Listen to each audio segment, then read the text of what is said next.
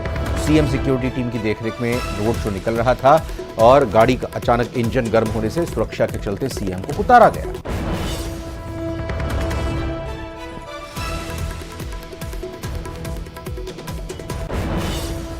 भीलवाड़ा के बहरूपिया कलाकार जानकीलाल, जयपुर के ध्रुवपद गायक लक्ष्मण भट्ट तैलंग और समाजसेवी माया टंडन को दिल्ली में राष्ट्रपति द्रौपदी मुर्मू ने पद्मश्री देकर सम्मानित किया।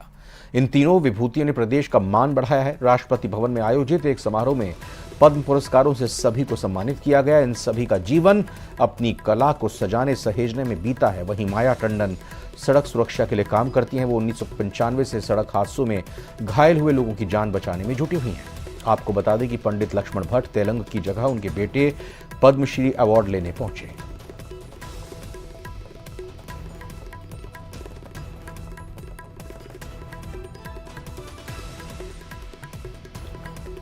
प्रधानमंत्री नरेंद्र मोदी ने चुनाव का नया एजेंडा सेट कर दिया है। प्रचार के घमासान के बीच हिंदू मुसलमान की सियासत अपने उफान पर है।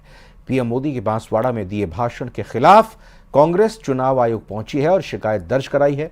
लेकिन इस बीच पूर्व प्रधानमंत्री मनमोहन सिंह के 2006 का एक भाषण वायरल हो रहा है, जिससे कांग्रेस का पीछा छुड़ाना मुश्किल हो गया है।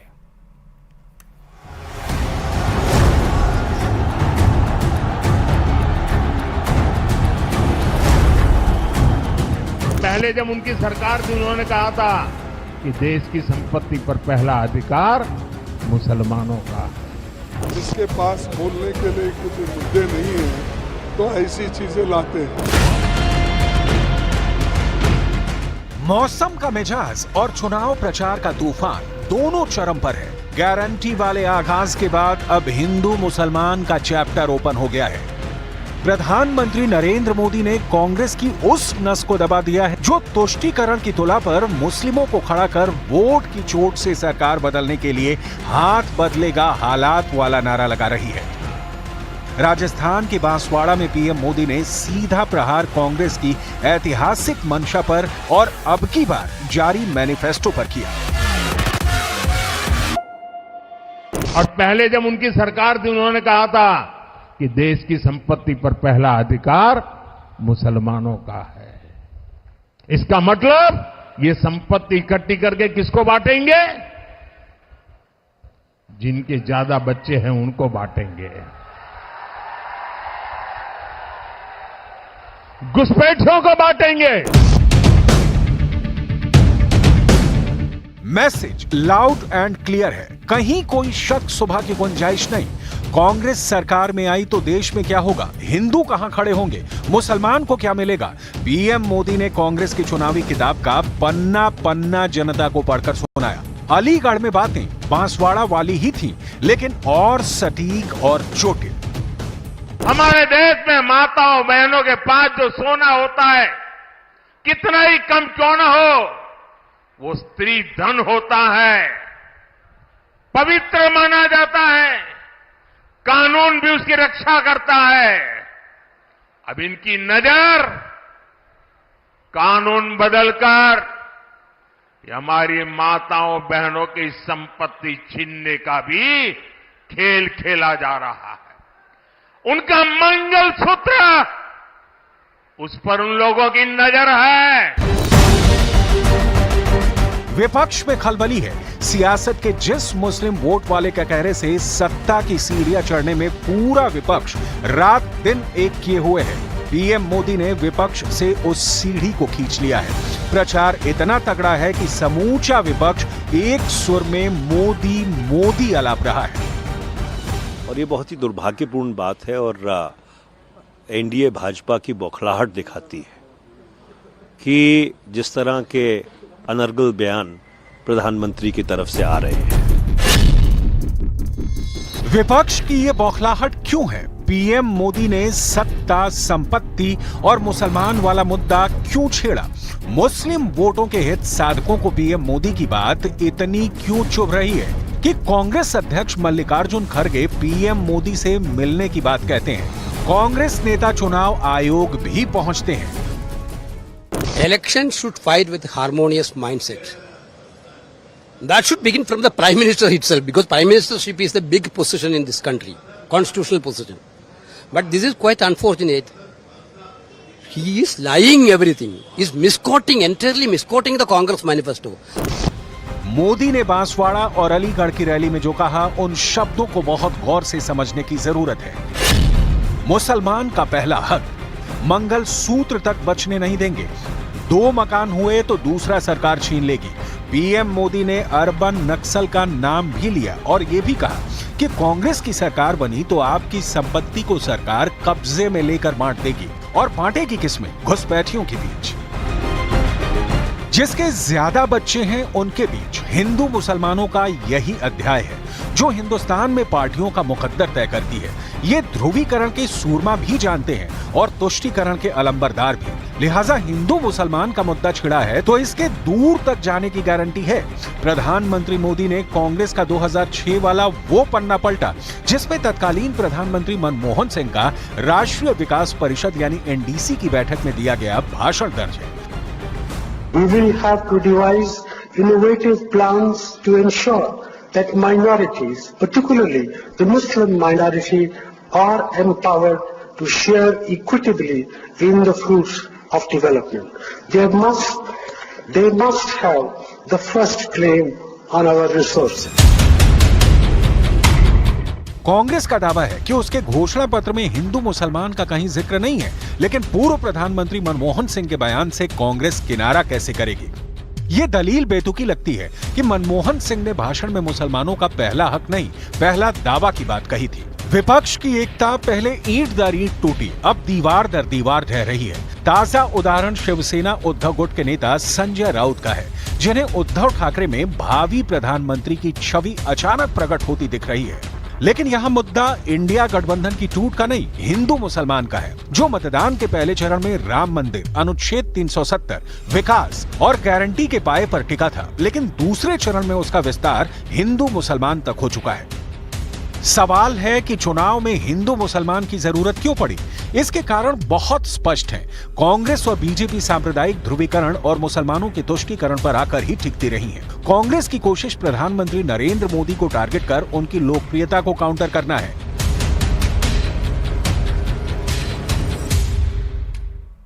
और फिलहाल एक छोटे से ब्रेक का वक्त हुआ है।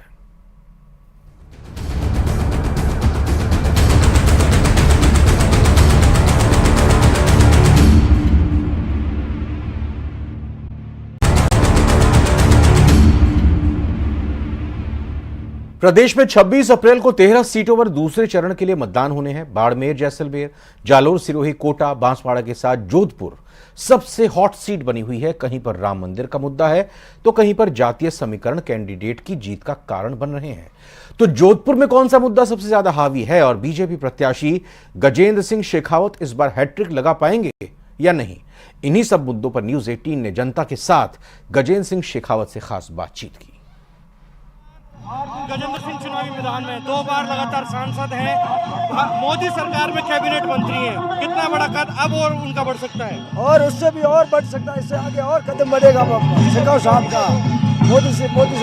प्रधानमंत्री मोदी साहब के 5वें स्थान पर बैठेंगे हमारे गजेंद्र सिंह शेखावत। आप बताइए, आपके जो सांसद हैं वो तीसरी बार चुनावी मैदान में, किस प्रकार का माहौल उनके पक्ष में नजर आ रहा है? बहुत बढ़िया माहौल है और इनकी अच्छी विजय होगी और मंत्री बनेंगे ये और मोदी जी की सरकार बनेगी और अच्छा काम होगा, भारत का विकास होगा। जोधपुर लोकसभा के चुनाव में ये बहुत अच्छा हो रहा है, हमारे गांव का विकास होगा, ज्यादा से हर चीज का विकास करेगा ये, इसलिए मैं यहाँ से वोट को जिता करके भेजेंगे। ये होगा हमारा विकास। गजेंद्र सिंह शेखावत ने सबसे बड़ा जो काम किया है, यहाँ कोतापुर नदी है जो ये इंदावटी बेल्ट है, जहाँ लगभग शेरगढ़ विधानसभा क्षेत्र का 60% मतदाता इंदावटी बेल्ट में रहता है। वो पूरे के पूरे मतदाताओं को इसका सीधा से सीधा फायदा हुआ गोतापुर बांध बनने से। गजेंद्र सिंह शेखावत सुबह से निकले हुए हैं, ना तो इनके चेहरे पर किसी प्रकार की शिकन है ना चिंता है। सर, इतनी एनर्जी कहाँ से आती है? ये जितने लोगों से स्नेह मिलता है और कार्यकर्ताओं की अपरिमित अमाप ऊर्जा जो मिलती दिखाई देती है, वही शक्ति का आधार है, वही शक्ति का पुंज है, वही शक्ति की नाभि है। आपके जो विरोधी हैं वो इस प्रकार का परसेप्शन इस जोधपुर लोकसभा में खड़ा करने का प्रयास कर रहे हैं कि बीते 10 सालों में किसी प्रकार के कामकाज नहीं हो पाए। किस प्रकार से देखते हैं?